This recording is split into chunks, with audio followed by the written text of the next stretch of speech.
and welcome to another edition of the Rouge Radio podcast. And we are doing things a little bit different. And if we push it enough, you're actually watching this on YouTube. And this is like the first time that Tony Allen and myself are actually looking at each other. Yeah, I don't think we've ever physically seen each other during a podcast. No, I think we tried to with Zoom like a couple of years ago, but that didn't work out. So yeah, this is fun. It's the Rouge Radio podcast powered by the Canadian Football Podcast Network. This is episode 437, and there's a lot of stories involving this podcast. We had originally recorded this last night, and well, wouldn't you know it, we had iPad or tablet issues, laptop issues, you name it. We had it last night, and it was just horrible. Tony, we recorded, and you were at home. Yeah. Now we're re-recording. Where are you right now? I'm back in Tabor, Alberta, in my lovely hotel room, so I can't set up a nice backdrop like you have. My eyes aren't focusing very well because I'm half asleep, but just trying to see what's in the background there. What kind of jerseys you're wearing? Well, I mean, I'd have to. There's a Chris Bauman Edmonton Elk jersey. Yeah.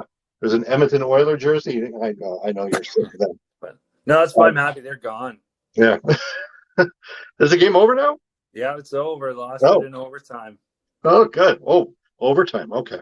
At least they made a game of it. I completely forgot that they were playing, and I kind of half expected them to be, not in it at all. But you're in Tabor, I'm in Winnipeg, and I mean we're kind of tired because you're staying up late to record this podcast. We're re-recording this. Technically, this would have been up anyway, but we're trying this, and of course, we're doing this through video communication. So this is a first for Rouge Radio. So now we can get the subtle eye rolls when I have a bad dad joke.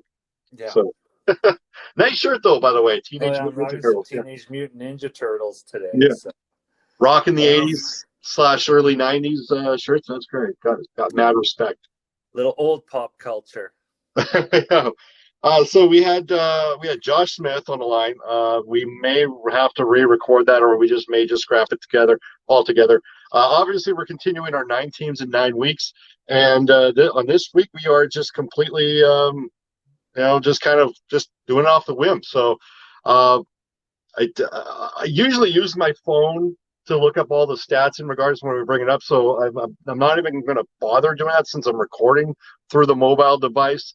But the Hamilton Tiger Cats, we can go through who they got, who they lost. I think the biggest loss that they had, obviously, is Brandon Banks and Jagarrett Davis. But the biggest names that came in is Micah Johnson from Saskatchewan, and, of course, Alden Darby, who came over through free agency via Winnipeg Blue Bombers.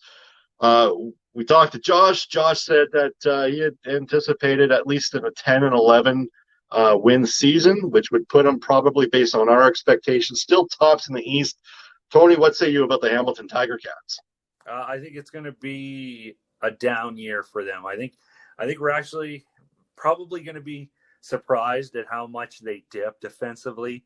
Like you were listing, they got stronger, and having a good defense is all well and good, but a defense that stays on the field is not going to turn it around and get stronger. They're just going to get worn down as the game goes along, and that's where I think a loss at the quarterback position with Jeremiah Mazzoli is really going to hurt them. And we saw at the beginning of last season as well, the Tiger Cats had a slow start out of the gate. They had to use Mazzoli, they had to use Evans, both.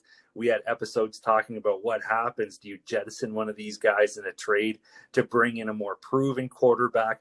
And then eventually Jeremiah Mazzoli settled into that starting quarterback role.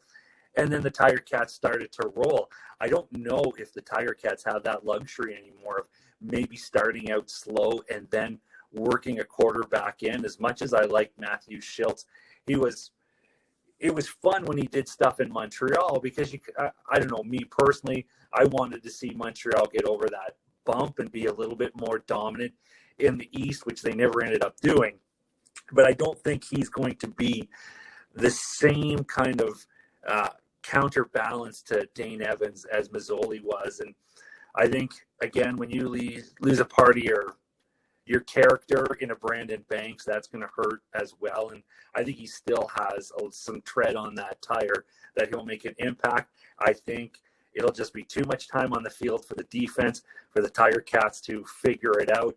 And I think it's going to be a fallback. I think it's going to be a sub 500 season for the Tiger Cats. I would see them almost in a second, possibly a third place finish in the East.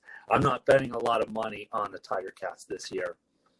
So, okay. So with your record, it's a sub 500 season. Yeah. So only because I don't have my notes. Oh, yeah, that's right. That's right. I went from Lethbridge to Tabor, back to Medicine Hat, back to Tabor today because I wasn't expecting. Somewhere in the hustle bustle, I lost my schedule, my notes, my standing, so I can't remember exactly what I put down, and I can't give the exact mathematical answer to that. So that way it works out perfectly how they played an 18-game season. So to save the feedback on social media, I'll just say I see a sub 500 finish for the Tiger Cats. Well, that's a bold. Like the floor is they can go 0-18, and the ceiling is 9-9. You're like a win-win without Yeah. I look at if I'm looking positively as a Hamilton Tiger, if I'm a Hamilton Tiger Cat fan, I'm not exactly happy with what they did throughout the off season, but at the same time, I'm not exactly mad at what they did. They lost Jagarrett Davis to the Toronto Argonauts because you don't want to lose a high-profile player, especially to your main rival. But at the same time, they also lost Jeremiah Mazzoli. They lost Jalen Acklin to Ottawa. Darius Sirocco to Ottawa. But I think what really makes me not have those feelings that you had is the fact that when you look at their offense will be able to trickle down, through the field, maybe get the odd touchdown and field goal, depending on how their field goal kicking is going to happen. But when I look at their defense, yeah, we could say that Simone Lawrence is long in the tooth, but he's gonna have some very, very stud linebackers playing next to him. On the weak side, there's Javon Santos-Knox, and on the Sam, he's got Alden Darby. And you look at what they have in front of them on the defensive line, there's Julian Hauser, there's Ted Laurent, there's Dylan Wynn, and then you add Michael Johnson into that mix, and you've got Rider fans saying, hey, we've got the best linebacking core in the league. You got Bomber fans saying that we've got the best two bookends, and those are great facts. Those are facts. But the Hamilton Tiger Cats, in my opinion, probably do have one of the best front sevens in the CFL, and I don't think it's close. And I think it's going to be that reason why they're going to march away easily with the East. I'm not as confident as others are in Toronto. I'm not that confident in Montreal. I know Ottawa's going to be better because they just have to, but I think the East is Hamilton's to lose, and I have them sitting pretty in first with a 14-4 record. And I know there's going to be some Argonaut fans that are going to be upset with me, like they have been, but I just can't.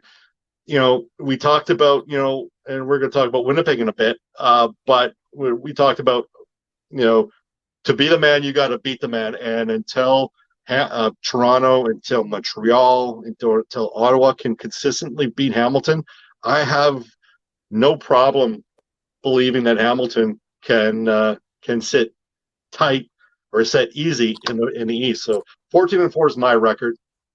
Now, this is 9 teams in 9 weeks, but we realized, and I shouldn't say we, I realized I'm horrible with managing calendars and dates.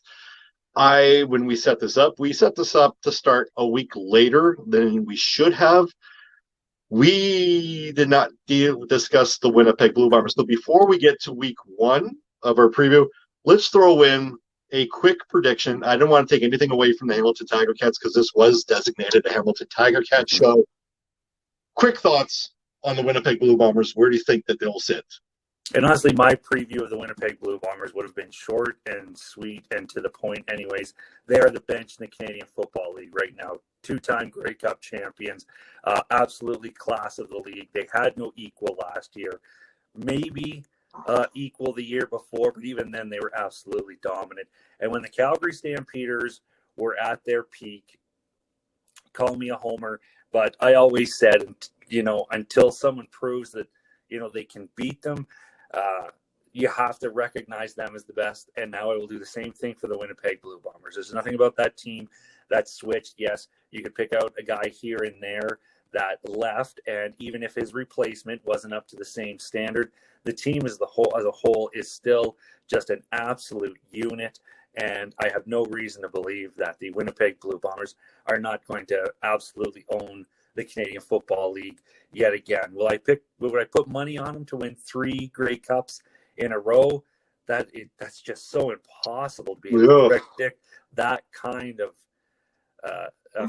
future for the Winnipeg Blue Bombers, and it's almost going to split fans. I think there's going to be those that are against the Winnipeg Blue Bombers, or just envious, or just sick of the Bombers being on top, that are going to spend the whole season wanting them to fall, and those that are Bombers fans and other people that love an amazing story that are just going to be absolutely enthralled with this Winnipeg Blue Bombers team to see if they could become the first team to three-peat since the 80s Edmonton football teams. I don't know.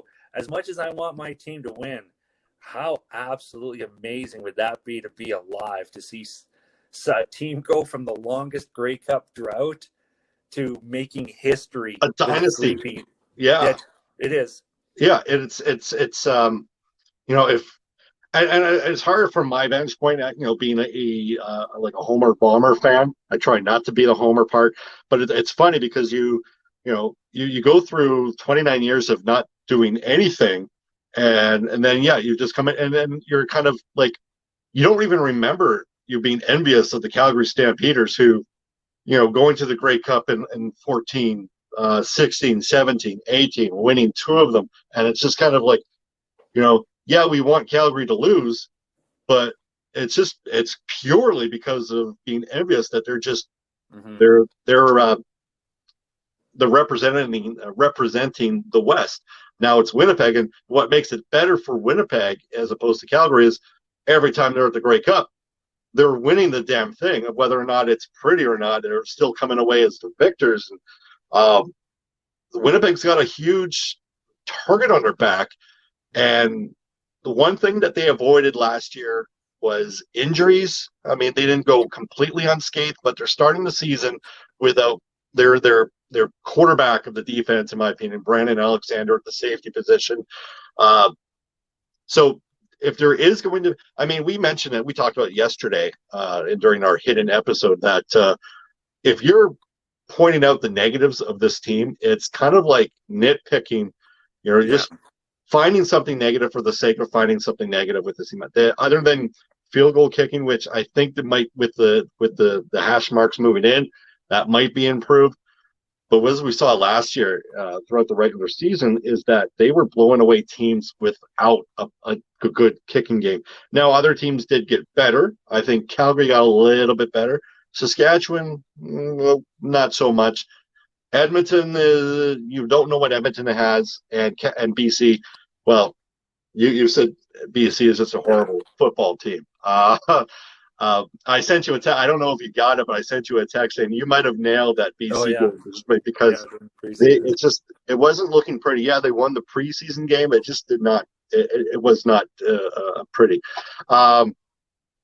At this point, I'm going to sit back and I'm going to say that because other teams might be getting a little bit better, and it's just hard to anticipate that the Bombers are going to be the dominant form that they were in 2021.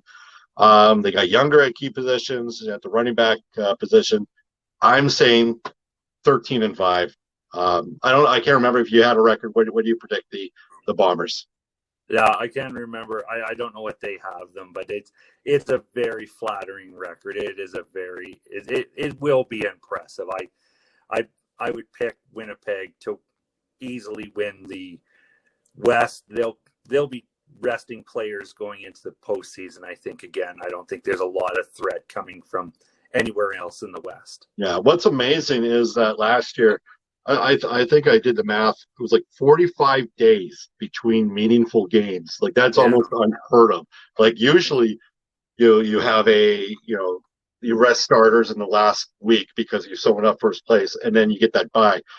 The Bombers sewed up first place, and then they played 3 more games, and then the bye before they stepped onto IGF for the Western Final against Saskatchewan. Speaking of Saskatchewan, before we get into week 1, I'm not piling on this one, but I found this as an unbelievable stat. We know that preseason, it means absolutely nothing. But since 2014, the Saskatchewan Roughriders have a preseason record of 1-12-1. That's almost unbelievable. Now, it doesn't mean anything, but I only point it out just because it's almost crazy. Like the law of average would indicate that you even bad teams could win one every 3 years. Like the Ottawa Redblacks, I think, won a preseason game in 2019. I could be wrong. I don't have the schedule there. I don't see that as a piling on, as a Bomber fan hating on Rider fans. That's just that's a stat that just purely amazes me. So yeah. I don't know if you did you watch any of the preseason games? I watched a little bit of one. I can't remember which one it was, but I mean, I didn't pick up much. I didn't see much, but it was still good watching football. Yeah. It felt like now that we're approaching week 1, it's like Christmas mixed with New Year's, mixed with Easter, Thanksgiving, and Canada Day. It's just I love this time of the season, and now it's actually getting warm out, so I don't have to worry about putting on like long johns going out. Like unbelievable, unseasonably low temperatures in the last couple of weeks. Like it's June, and at the point it was like only +5 here in Winnipeg. I'm not too sure what the Alberta weather has been like for you for the last mid-20s. Oh, right. Rub it in, why don't you? Yeah, rub it in a little bit. You know what the problem here is we usually do this through Skype, so this is the first time. But I don't know. Do you have the schedule, the week 1 schedule, with you right now? I was asleep when I joined this. I think, I don't have a schedule. If I could dip away from the camera, I could grab it. But I can see you looking for it though, eh? Yeah. As long as you could still see me, that's fine. Yeah. I think you're just a little frozen as you head off of the screen. Mm-hmm. All right. But okay. I do believe Montreal was involved in that first game. Montreal-Calgary, I believe, is the game that kicks off the regular season in Calgary. So you are, and I'm just going to go back to. There we go. All right. Yeah. So week 1 starts off. Hey, we're getting the bugs mixed out of our first video conference. So yeah, I didn't know we wanted to do this till like 2 hours ago. So I was like, do I really want to trust our laptop, because the laptop has been giving us issues, and then watch this give some issues with us too. So week 1 starts off with the Montreal Alouettes in Calgary to face off the Stampeders. Where do you see this one going? Historically, it feels like Montreal plays Calgary pretty good at McMahon Stadium, so it might be an interesting football game. I'm not really sure what kind of vibe I get from the Calgary Stampeders this year. For the first time in a long time, this Calgary team can go either way. It was a rough start to last year, and I'm not really sure too much was addressed. That Huffnagel magic where he seemed to just be able to reach into a drawer and grab whatever player he needed and replace it on his defense, on his offense, whatever it was they needed to not skip a beat. And it seems like that magic's kind of disappeared a little bit. Yeah. Of course, the question marks are all over Bo Levi Mitchell. Like, even when he was winning great cups, people didn't believe in Bo Levi Mitchell. And now that he's having a rough time, they're already writing him off his future in Calgary, right? So and I will be honest, it's not completely without merit to question how Bo Levi Mitchell's going to do into the season. You know, you get the diehards who, they go on Twitter, they hate negativity. Let's send out good vibes, because apparently good vibes will help a team win a football game or a hockey game. Like, those fans drive me nuts a little bit. It's like, why are you being so negative? It's like, because something negative is happening. It's okay to point out when something negative is happening to your team who's playing negative. So I don't feel bad in pointing out that we're not seeing the same Bo Levi Mitchell the last couple of years. Injuries seem to be nagging with him. And that defense just is not a ball-hawking defense anymore. I don't think they're scaring anyone the way they used to when it was led by Alex Singleton. And it is a bit of a coin toss with this game with the Stamps and Montreal. To kick it off in week one, anything can kind of happen right now, because you're going to have new players trying to make a name for themselves. You've got American players trying to figure out our game still. They've only had 2 preseason games, and there's going to be brand new American players that don't understand rules, and there'll be some bad penalties that will be taken. So I roll the dice in week one, and anything can happen. But I think for right now, I'm going to take the Calgary Stampeders. Not extremely confident in a close football game. I'll take them about a 21-17 score over the Alouettes. Yeah, the Calgary Stampeders have kind of had their way through the preseason, and as is kind of expected, they were playing, I believe, Edmonton this past Friday, and I think they played BC. So, I mean, the result was kind of half expected. So now that now this is where everybody's supposed to shine, and now you've got Montreal. Is Vernon Adams, like, first off, Khari Jones didn't name Vernon Adams as a starting quarterback until like today or even yesterday. Like, we all knew that Vernon Adams Jr. was going to be the starting quarterback, but it's going to be interesting to see what his mindset and then how his preparation is different. That Khari Jones went from, over the weekend, yeah, we don't know where our starting quarterback is going to be. And then all of a sudden it was like, yeah, it's Vernon Adams Jr. Well, your only other option was Trevor Harris. So if Trevor Harris is your option for week one, then something's wrong with Vernon Adams Jr. But I digress. Let's get back to this game. Calgary at home, Montreal, is in an off year for Vernon Adams Jr. I'd like to think so, but coming back into McMahon Stadium, a lot of teams have had some issues going, playing even a backup quarterback in Calgary and coming out with a W. Who knows? We might even see Jake Marin and save the day for Calgary. I'm with you. I think it's going to be a tight game, but I think it's going to be deceptive. And I mean that it's going to be a close game, but I think that maybe it's going to be one of those games where maybe Calgary leaves some points on the field. I'm going to show maybe a similar score. I'm going to say 23-19 for the Calgary Stampeders. Second game of the week is the defending, reigning, back-to-back Grey Cup champions. As you can tell, they got the Grey Cup swag. The Winnipeg Blue Bombers, another banner raising. I'm going to be there hosting Ottawa Redblacks. Head coach Paul Lapalisse is making his first visit to IGF since being their offensive coordinator back in 2019.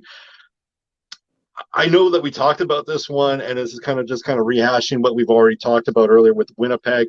I think with Ottawa, yeah, they're going to be better than they were last year. They're going to be better than they were in 2019. But when you make all these changes and you're trying to get these all individual players to gel all at once, it's gonna be tough. And then you match that with the fact that you're playing a team like Winnipeg at home with the players that they're going to be rostering. I'm not going to say that this is going to be the be-all, end-all with Ottawa. You don't want to this is not going to be a game where you just take away and say, well, at least they tried, or, haha, this is the Ottawa Redblacks. Well, this is just Winnipeg Blue Bombers being Winnipeg Blue Bombers, in my opinion.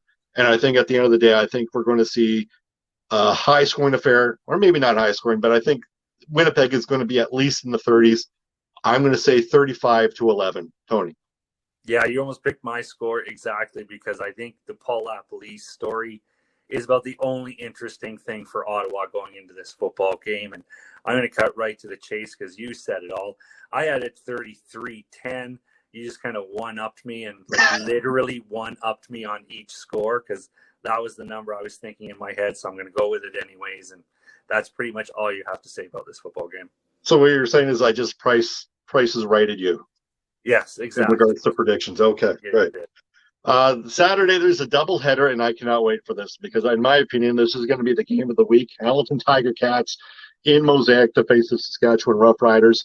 And I say this is game of the week because this involves two teams that are perennial Grey Cup contenders last year and then probably this year, but they've also kept the majority of their roster intact as much as they could.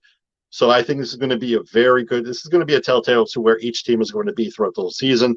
Where do you see this one going?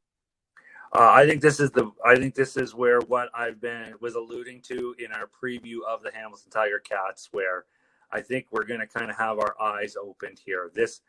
I think for matchup wise, I think Calgary Montreal could be the actual game of the week. I think that one might give us the most drama.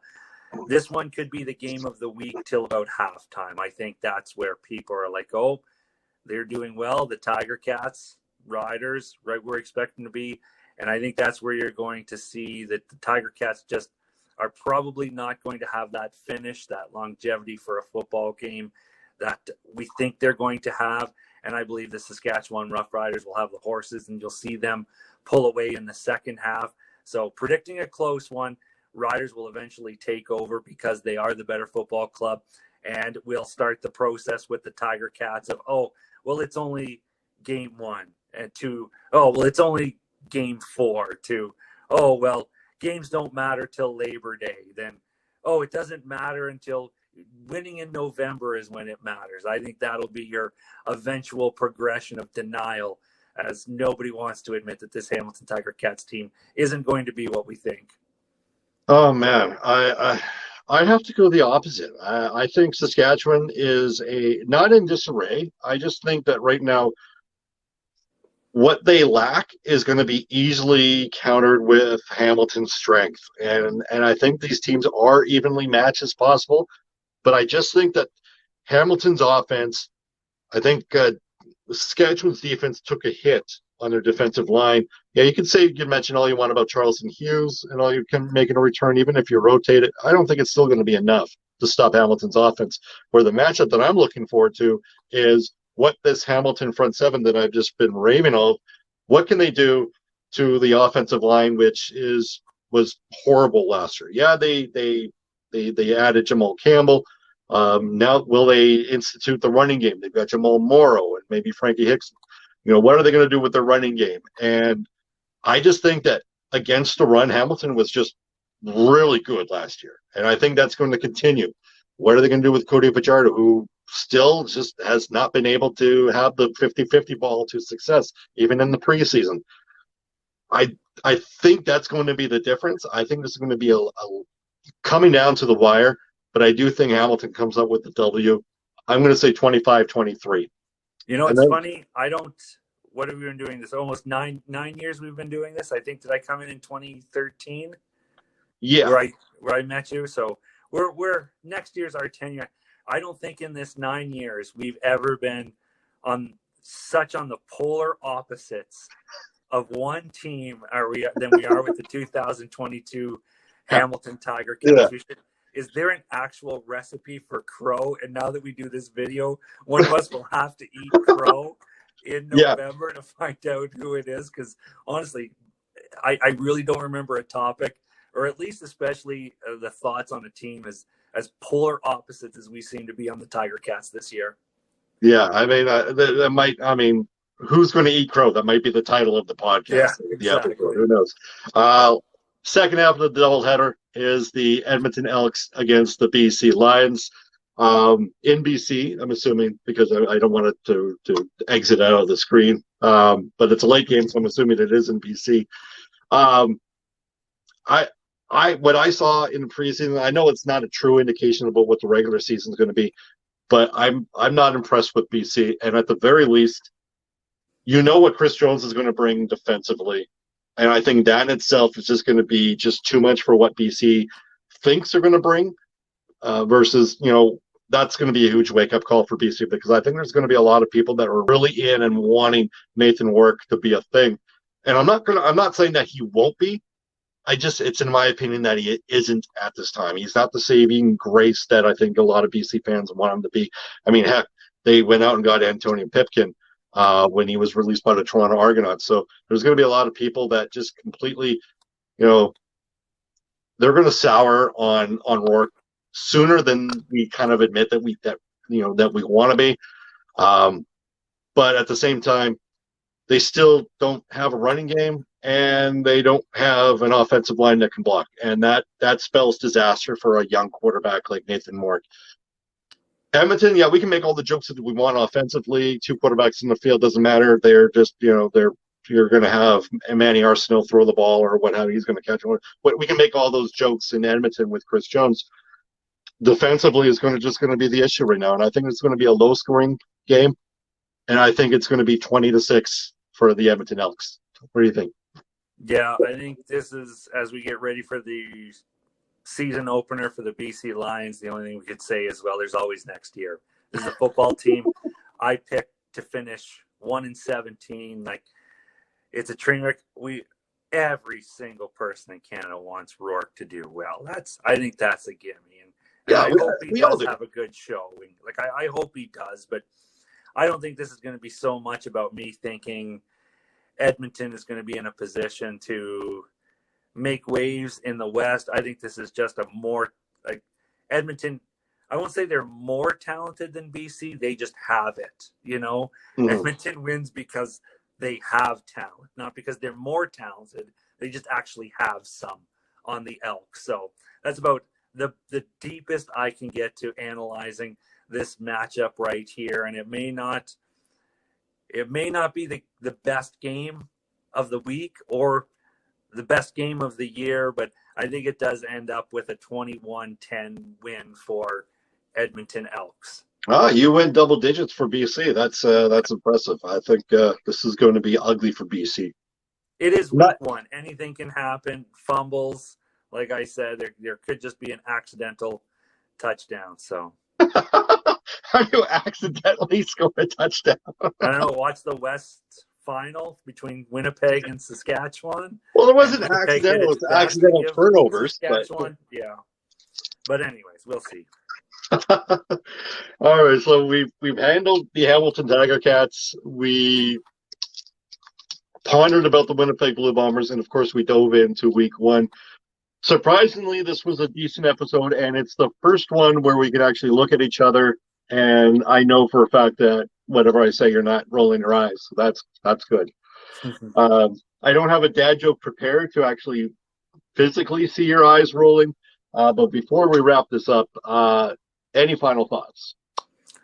No, not much. I think I'm just so focused. Well, one, I'm just too tired to think of an interesting final thought.